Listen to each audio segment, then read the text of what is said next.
Je pense vraiment que l'Occident ne comprend pas qu'il doit désormais procéder à des ajustements stratégiques fondamentaux et accepter un monde qu'il ne peut plus dominer.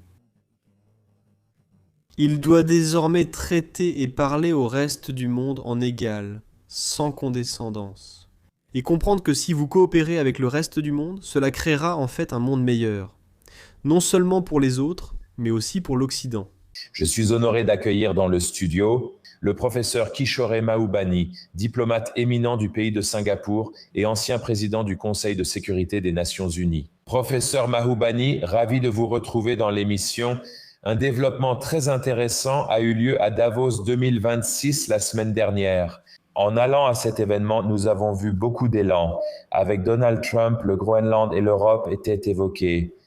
Je pense que le premier ministre canadien Mark Carney a prononcé un discours qui a orienté le monde dans une nouvelle direction et amorcé sa mise en place. Ce qui semble devenir une très grande fragmentation en Occident. Vous savez, les puissances moyennes, comme il l'a dit, vont devoir s'adapter, sinon elles seront au menu. J'aimerais avoir votre avis sur tout ce qui s'est passé la semaine dernière à Davos et sur la situation actuelle de la géopolitique dans le monde. Eh bien, pour commencer, Cyrus Johnson, merci beaucoup de m'avoir invité à nouveau. C'est un plaisir d'être dans votre émission. Mais vous avez tout à fait raison. S'il y a eu un discours à Davos qui a été entendu dans le monde entier, c'était bien sûr celui du Premier ministre Mark Carney. Et il a tout à fait raison quand il a dit qu'il y a eu une rupture. Parce que clairement, celle qui fut longtemps la première puissance commerciale mondiale est désormais la deuxième. Les États-Unis augmentent les droits de douane sur plus de 100 pays, ce qui sera forcément perturbateur. Et il y a eu une rupture. Mais en réalité, la grande histoire de 2025, c'est qu'il y avait deux mots qui la résument. Le premier était rupture et le second était résilience. Ce qui était remarquable en 2025, c'est que le système commercial mondial aurait dû s'effondrer lorsque les États-Unis ont augmenté les droits de douane sur plus de 100 pays. Les États-Unis sont la première puissance économique, donc l'économie mondiale aurait dû ralentir. Le commerce mondial aurait dû diminuer, mais de façon étonnante, l'économie mondiale a continué de croître, et tout aussi important, le commerce mondial a continué de croître. Cela a montré que, vous savez, il y a 193 pays à l'ONU. Les États-Unis ont décidé d'augmenter leurs tarifs douaniers. 192 pays ont choisi de maintenir leurs tarifs douaniers. C'est inhabituel car jusqu'ici, les États-Unis ont souvent mené l'ordre mondial. Et quoi que fassent les États-Unis, les gens disaient « Hey, ça doit être la bonne chose à faire, nous allons suivre ». Mais aucun pays n'a suivi les États-Unis cette fois-ci. Étonnamment, les pays ont affirmé « Non, nous croyons toujours au libre-échange ». Ils ont alors signé plus d'accords de libre-échange pour compenser la perte des échanges avec les États-Unis. Et comme vous le savez, vous parlez le 27 janvier. Aujourd'hui, il a été annoncé que l'Inde et l'Union européenne, longtemps en désaccord en 2025 à cause des critiques européennes sur l'achat de pétrole russe par l'Inde, ont évolué. Ils n'étaient pas les meilleurs amis du monde, mais aujourd'hui ils affirment avoir signé la mère de tous les accords commerciaux, ce qui est incroyable. Parce que, vous savez, l'Inde n'est pas connue pour être encline à signer beaucoup d'accords de libre-échange. Elle est en quelque sorte allergique aux accords de libre-échange. Mais le fait que l'Inde ait décidé de le faire était clairement une réaction aux tarifs qui avaient été imposés à l'Inde. Et l'Inde a dit « D'accord, je vais maintenant augmenter mes options ». Donc, les pays du monde entier augmentent toutes leurs options, ou augmentent tous les flux commerciaux entre eux. Et donc, dans ce sens, d'une certaine manière, la rupture qui a été créée pourrait en fait aboutir à une plus grande résilience dans le monde. J'aime beaucoup cette idée. Pour compléter votre propos, professeur, la semaine dernière, nous avons vu un nouvel accord commercial entre l'Union européenne et 4 grands pays d'Amérique du Sud. Notamment le Brésil et l'Argentine. Je pense que c'est l'Uruguay et le Paraguay. Tu sais. Je pense qu'environ 700 millions de personnes seraient concernées par cet accord, l'un des plus grands de l'histoire. Je pense que c'est le thème actuel. Beaucoup de pays cherchent d'autres options en période d'instabilité mondiale. Professeur, j'ai une question. Tu sais, tu parles souvent de la majorité mondiale ou de ce qu'on appelle le Sud global. Et tu sais, on se retrouve un peu en opposition avec le monde occidental. On observe les BRICS, leur diplomatie du Sud global, de nouveaux accords commerciaux, le déclin et la moralité de l'Occident. Penses-tu que l'Occident est vraiment perdu en ce moment? Je veux dire, est-ce qu'il y a une chance pour eux d'inverser la tendance et de redevenir les leaders, ou bien les choses ont-elles changé et sommes-nous simplement en train d'observer un nouveau monde? Eh bien, tu sais, je viens de publier un article dans le Fletcher Forum, édité par la Fletcher School de l'université Tufts à Boston. Et le titre de cet article est Toutes les civilisations sont égales. Et la raison pour laquelle j'ai publié cet article, c'est que je voulais m'adresser aux 12% de la population mondiale. Les 12% de la population mondiale qui vivent en Occident. S'il vous plaît, descendez de votre piédestal moral et commencez à traiter les autres civilisations comme vos égales. S'il vous plaît, ne les regardez plus de haut. Cette ère de domination occidentale sur l'histoire du monde est terminée. L'Occident ne peut plus dicter ses conditions au reste du monde. Je vais vous donner 2 statistiques qui l'illustrent parfaitement. Bien sûr. En 2000, au début du XXIe siècle, l'économie de l'Union européenne était 8 fois supérieure à celle de la Chine.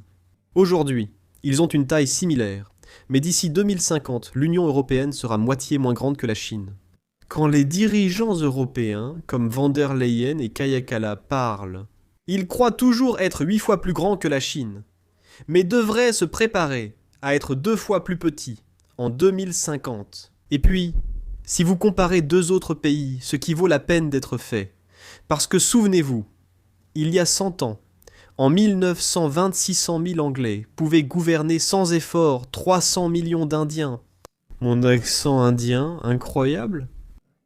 En 2000, l'économie britannique était 3,5 fois plus grande que l'économie indienne. Mais aujourd'hui, l'économie indienne la dépasse. Et d'ici 2050, l'Inde sera 4 fois plus grande que le Royaume-Uni. En 2000, le Royaume-Uni est 3,5 fois plus grand, mais à la moitié du siècle, l'Inde devient 4 fois plus grande. Ce sont des changements structurels majeurs dus à la réémergence de la Chine et de l'Inde. L'Occident ne s'est pas encore adapté à cette réalité. D'une certaine façon, je suis son meilleur allié. Je constate que l'Occident va dans la mauvaise direction en niant les changements fondamentaux et en refusant de s'adapter à ce nouveau monde. Et je dis que c'est dans l'intérêt de l'Occident de traiter désormais les autres civilisations comme leurs égales. Absolument, c'est une statistique très frappante que vous avez mentionnée. Vous savez, c'est incroyable ce changement. C'est pourquoi nous étudions la géopolitique, car le 21e siècle sera celui de l'Asie avec la montée de la Chine et de l'Inde. Et certainement, je pense que c'est presque un retour à ce que c'était autrefois, parce que la Chine était certainement la plus grande économie du monde. Vous savez, il y a plusieurs centaines d'années. Elle a décliné, maintenant c'est la revitalisation de la Chine. Parlons de la Chine et plus précisément de la relation entre les États-Unis et la Chine. J'aimerais avoir votre avis sur certaines des plus grandes incompréhensions que vous voyez à Washington, vous savez, de la part des décideurs politiques concernant la Chine. Comment envisagez-vous l'évolution de la rivalité États-Unis-Chine en 2026?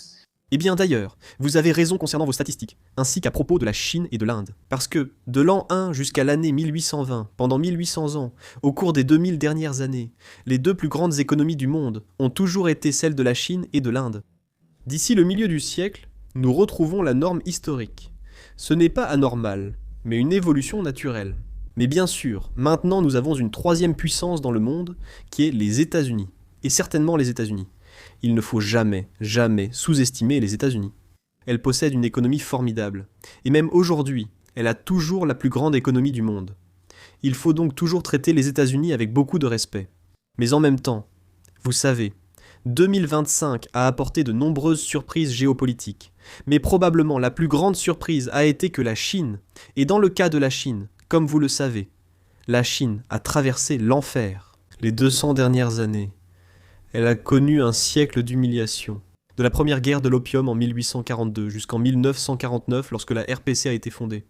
Donc après 200 ans essentiellement à être malmenée, bousculée finalement, en 2025 la Chine a enfin pu riposter contre une puissance rivale, les États-Unis, et dire « si tu peux me faire du mal, je peux aussi te faire du mal ». Donc, la décision de la Chine de couper l'approvisionnement en terres rares et en aimants aurait vraiment pu causer d'énormes dégâts à l'économie américaine. C'est pourquoi, étonnamment, Même si l'année a commencé, rappelez-vous des tarifs d'avril et mai, quand ceux sur les États-Unis et la Chine ont atteint 145%. En fin d'année, les deux parties avaient conclu une trêve. Je peux vous dire, ayant écrit un livre sur les relations États-Unis-Chine, il est juste derrière moi. Je ne m'attendais pas à la victoire de la Chine, ni à ce qu'elle soit désormais assez forte pour riposter. Donc, paradoxalement, à un moment où le reste du monde va certainement connaître des turbulences, sur le front Chine-États-Unis, vous pourriez en fait avoir une année relativement stable. Parce que le président Donald Trump est étonnamment réaliste. Face à un obstacle, il ne s'acharne pas inutilement. Il comprend qu'aujourd'hui, la Chine est en position de riposter. Et donc, comme il l'a dit, vous savez, après la dernière réunion en Corée du Sud, qu'il va se rendre en Chine en avril. N'est-ce pas? Vous pourriez donc observer une relative stabilité entre les États-Unis et la Chine. J'aime vraiment cette réponse parce que c'est une analyse intéressante que nous avons également faite. L'an dernier, la guerre des tarifs a touché tous les pays, dont beaucoup incapables de riposter. Par exemple, ma femme est canadienne. Le Canada n'a pas ce levier contre les États-Unis, ils ne peuvent tout simplement pas riposter. Mais nous avons vu la Chine tenir bon. La Chine a effectivement répondu par des tarifs de rétorsion. Donc, quand c'est monté à 100, la Chine a dit 100. Quand c'est monté à 150, la Chine a répliqué. Puis la situation s'est aggravée et Trump a dû reculer car les États-Unis Et la Chine. Ils doivent naturellement travailler ensemble. Donc, c'est un message vraiment important. Ce que tu as dit, c'est que Trump est un réaliste. Il a réalisé que la Chine a vraiment des atouts et du pouvoir sur nous. C'était intéressant à observer.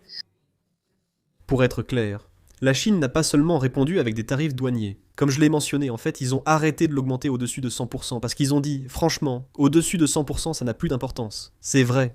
Le commerce s'est tout simplement arrêté. Donc, ils n'ont pas essayé d'égaler 145, mais ils ont réagi. Comme vous le savez, en coupant l'approvisionnement en terres rares et en aimant. Et ça a vraiment, vraiment fait mal. Oui, c'était vraiment un gros coup, professeur. Je veux aborder la politique étrangère des États-Unis, car l'an dernier, il s'est passé quelque chose d'intéressant. Les États-Unis ont publié une nouvelle stratégie de sécurité nationale. Alors qu'ils prévoyaient de quitter l'Asie, ils ne voient plus la Russie et la Chine comme leurs principales menaces. Nous avons vu les États-Unis se recentrer sur leur sphère d'influence, ce qui leur donnera sans doute plus de pouvoir dans l'hémisphère occidental. Nous avons vu les États-Unis attaquer Maduro et le Venezuela. Nous avons vu Donald Trump menacer la Colombie, Cuba, le Mexique et même envisager l'annexion du Groenland. Bien que cela semble maintenant être un accord en place avec le Danemark, ce qui satisfait le président, voyez-vous le monde se diviser en différentes sphères d'influence. Par exemple, la Chine dominera l'Asie. Les États-Unis resteront surtout dans leur sphère. Pensez-vous que le monde va se fragmenter ainsi? Je pense que le monde des sphères d'influence ressemble à celui du 19e siècle. Mais on ne peut pas le recréer au 21e siècle. Parce que les pays, en général, ont beaucoup plus d'autonomie. Et les pays du monde ne veulent pas être piégés dans des sphères d'influence. Donc par exemple, prenons l'Amérique du Sud, où il y a un effort pour raviver la doctrine Monroe. Les États-Unis resteront sans aucun doute la puissance militaire dominante en Amérique du Sud. Aucun doute. Mais chaque pays sud-américain, même le bon allié des États-Unis. L'Argentine commerce désormais plus avec la Chine qu'avec les États-Unis. On ne peut exiger des pays qu'ils sacrifient revenus et bien-être pour des questions de sphère d'influence. Et de même, si vous regardez au sud de la Chine, en Asie du Sud-Est, là où je vis, les pays de l'ASEAN ont certainement augmenté de façon significative leur commerce avec la Chine. C'est un fait. L'année dernière, d'ailleurs, le commerce entre la Chine et l'ASEAN a dépassé 1000 milliards de dollars, ce qui en fait peut-être la plus grande relation commerciale du monde. 1000 milliards. Mais en même temps, l'Asie du Sud-Est reçoit beaucoup plus d'investissements américains que d'investissements chinois. Les États-Unis ont investi plus dans les 11 pays de l'ASEAN que dans la Chine, le Japon, la Corée du Sud et l'Inde réunis. Donc il est clair que les États-Unis ont toujours une empreinte économique et politique très forte en Asie du Sud-Est. Ainsi, tout comme l'Amérique du Sud ne deviendra pas facilement une sphère d'influence des États-Unis, je ne pense pas que l'Asie du Sud-Est devienne celle de la Chine non plus. Donc les pays essaieront toujours de garder toutes leurs options ouvertes, et ce sera Je veux insister sur un mot que beaucoup en Occident semblent ignorer. Le monde de demain sera très complexe. Beaucoup plus d'acteurs, dans le monde et dans le sud global, d'ailleurs, qui représentent 88% de la population mondiale, ne vont pas rejoindre joyeusement des sphères d'influence. Ils veulent garder leurs options ouvertes et être amis avec tout le monde. C'est une bonne politique car nous vivons dans une économie mondiale. Il est positif que tous les pays commercent. Je dis souvent que nous voulons commercer avec la Chine et les États-Unis, les deux plus grandes économies mondiales. Si vous êtes une nation plus petite ou moyenne, comme l'a dit le Premier ministre canadien, il vaut mieux travailler avec les deux et chercher à collaborer pour coexister. Professeur, parlons de la Chine. Le grand sujet actuel est l'excédent commercial qui a dépassé 1000 milliards de dollars l'an dernier, atteignant 1,2 000 milliards. Cela pose-t-il vraiment problème à la Chine, selon vous? Quelles sont vos attentes et avis sur l'économie chinoise et son évolution en 2026? Que pensez-vous spécifiquement de la Chine? Eh bien, l'histoire de l'économie chinoise est mitigée. Certainement, sur le plan intérieur, l'économie chinoise est en croissance, mais elle ne croît pas très rapidement. Vous savez, le moral des consommateurs est en baisse, la bulle immobilière n'a pas été résolue. Donc sur le plan intérieur, l'économie a considérablement ralenti. L'économie chinoise est devenue bien plus compétitive et a ainsi atteint un excédent commercial record de plus d'1 trillion de dollars. Mais je pense que les dirigeants chinois sont suffisamment sophistiqués pour comprendre cela. Si la Chine continue simplement d'exporter beaucoup sans importer autant, cela provoquera un retour de bâton politique contre la Chine. Les pays diront « Désolé, je dois protéger mes emplois ». Donc il est dans l'intérêt national de la Chine d'essayer d'importer réellement plus de biens du reste du monde. Et pour être juste envers eux, ils ont pris certaines mesures concrètes. Donc, à un moment où les États-Unis ont supprimé toutes les concessions tarifaires accordées aux pays africains, la Chine a accordé à tous les pays africains des droits de douane zéro, et aussi aux pays les moins développés des droits de douane zéro. Et j'étais à Shanghai il y a 2 mois, et je l'ai découvert. La Chine est le seul pays au monde qui organise quelque chose appelé l'Exposition internationale d'importation de Chine. Ils organisent une exposition où les pays présentent ce qu'ils veulent vendre pour que nous l'importions. Maintenant, je crois que l'économie intérieure chinoise va rebondir, que le sentiment des consommateurs, le sentiment positif des consommateurs reviendra, et je crois que la Chine aura finalement le plus grand marché de consommation du monde. Et si le plus grand marché de consommation du monde commence aussi à importer beaucoup plus de biens du reste du monde, alors ce sera bon pour la Chine, et ce serait bon pour le reste du monde. Actuellement, cet énorme excédent commercial me semble être une aberration. Les autres pays ne peuvent pas indéfiniment accepter un gros déficit bilatéral avec la Chine. Oui, mais je pense que c'est bien. Et professeur, la Chine a déjà réagi, même à Davos par exemple. Le dirigeant chinois a déclaré: nous voulons être l'usine du monde, mais aussi en devenir le marché. Et nous voulons effectivement accueillir davantage de biens et de services provenant d'autres pays. Point intéressant, la Chine est le seul pays à organiser une exposition internationale des importations. Se concentrer là-dessus est positif pour la Chine. J'aimerais avoir votre avis sur, parlons un peu de cela. Je dirais que la plus grande question serait certainement Taïwan, et j'aimerais avoir votre avis sur la situation entre la Chine et Taïwan. Beaucoup de rhétorique en début d'année portait sur si Donald Trump agit au Venezuela ou prend le Groenland, quel signal cela envoie-t-il à la Chine? Taïwan est-il menacé? Quel est selon vous le point clé de la relation États-Unis-Chine concernant Taïwan? Eh bien, je dirais que beaucoup de commentaires occidentaux sur Taïwan sont soit simplistes, soit ignorants. Malheureusement, je veux dire, c'est incroyable que des journaux internationaux très sophistiqués comme le New York Times ou The Economist puissent être concernés. Ils abordent la question de la Chine et de Taïwan avec une réflexion très superficielle. N'est-ce pas? Sais-tu que Taïwan est sans conteste la question la plus dangereuse entre les États-Unis et la Chine? Parce que si Taïwan déclare son indépendance, la Chine déclarera la guerre. Et Taïwan d'ailleurs est le dernier symbole vivant du siècle d'humiliation. Taïwan a été séparé de la Chine après la défaite chinoise lors de la guerre sino-japonaise de 1895. La réunification est un objectif absolu. La Chine n'y renoncera jamais. Mais en même temps, les Chinois ont clairement les esprits géopolitiques les plus sophistiqués au monde.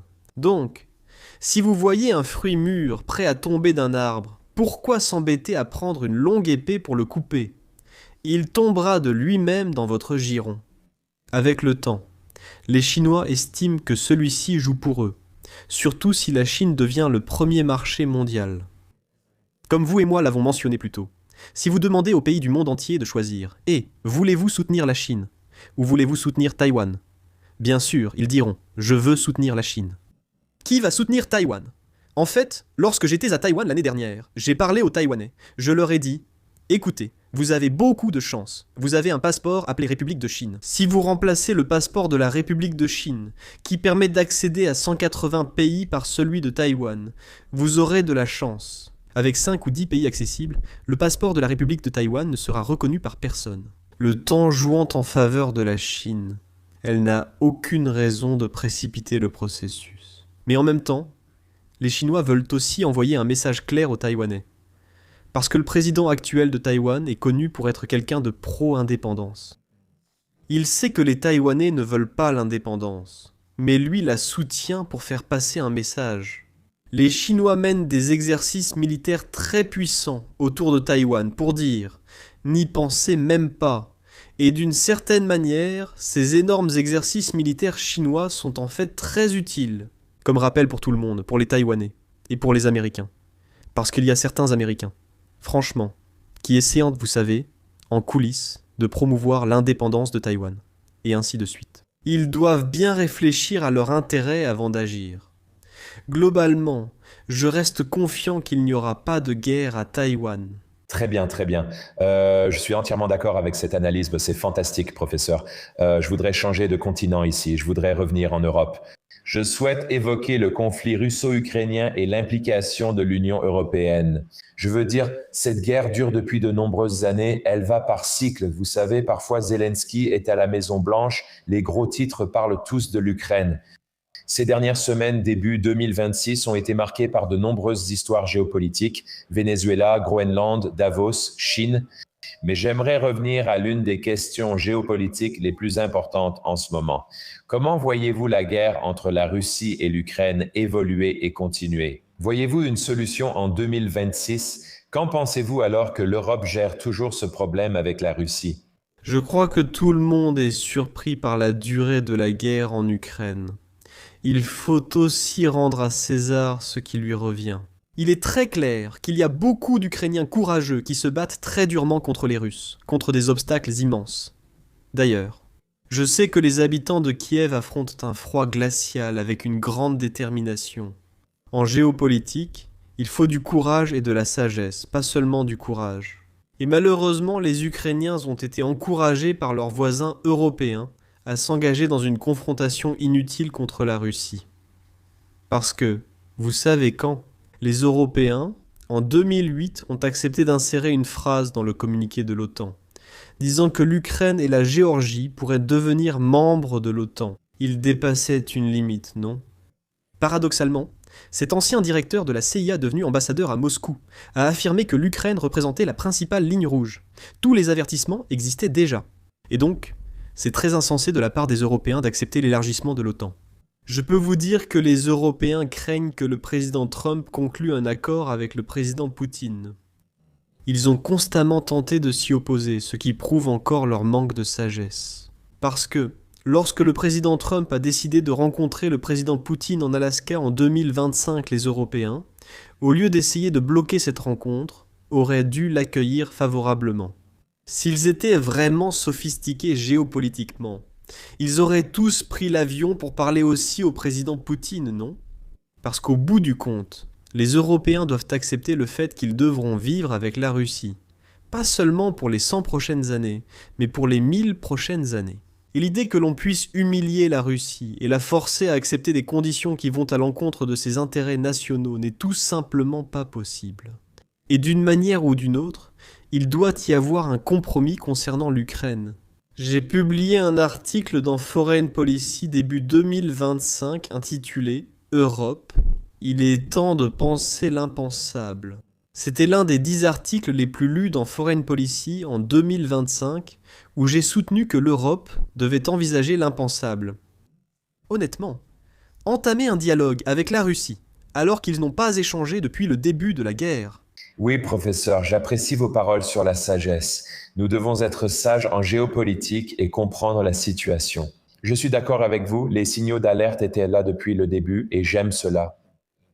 Votre déclaration, cependant, selon laquelle lorsque Poutine et Trump se sont rencontrés en Alaska, les dirigeants européens auraient dû être présents, ils auraient absolument dû être là. La diplomatie et la négociation exigent parfois un nouvel accord que nous espérons pour 2026. J'ai d'ailleurs une question pour vous.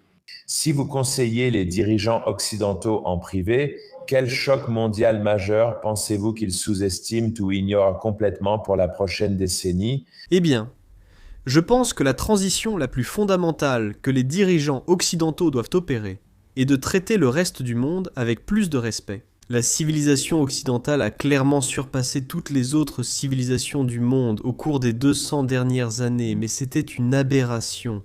Nous revenons à la normale, où de nombreuses civilisations prospèrent. D'ici le milieu du siècle, le pouvoir et l'influence de l'Occident seront bien moindres.